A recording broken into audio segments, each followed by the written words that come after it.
Hello mga adlaw sa tanan, naanapod ko nagapakita sa akong video karon. Ang ganap ay na ako sa basaka nila mama. So ako ipakita karon nga nag-abono sila kanang nag-give og fertilizer sa bag-o nga tanom nga humay nila mama. Pila pa lang ka days since gitanom ang rice. Karon gi sabuagan og fertilizer para dali na sila mo tambok.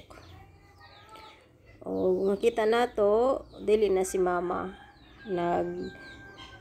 nagpliti lang si mama or nagpay lang og tao para sa magsabuag og fertilizer kay medyo idara na si mama, dili na namo ginapa-work. So far, kana ay amura ng auntie o iyang anak. Igagaw na mo o si auntie. Yan. Kinabuhi sa probinsya, kinabuhi sa farmers, dili lalim gyud. Ang pananom murag sugal, di ta kabalo og magmaayo og maunsay may tabo in case like na mga trahedya, na bagyo, na baha, di ta kasabot sa mga panahon.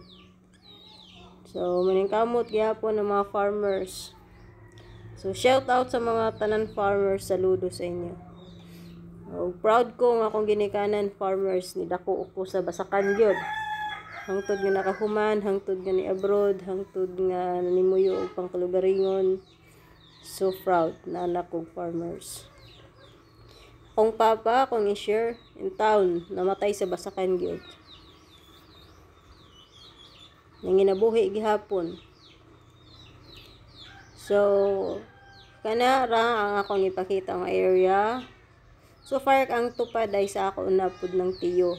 Dagko nang ila kay una sila nagpatanom sa amo. So lapok kayo. Nakita na to lapok yun kaayo guys.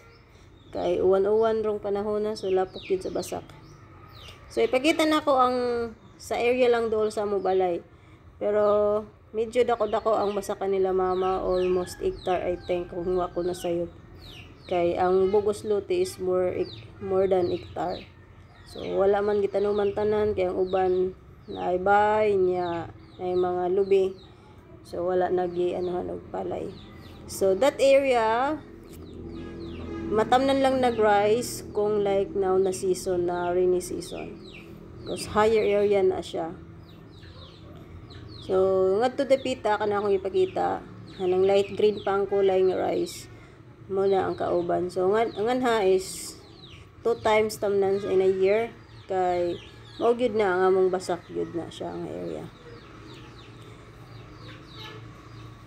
So, sa mga farmers diha, shout out ko ninyo. Na daghan kayong problema sa basak ron, daghang kuhol o daghang mga insects. So, kinahanglan nga atimanon gyud ug maayo. Nindot kayo manginabuhi sa probinsya guys ug kugihan ta og pero og di ta kugihan aw na.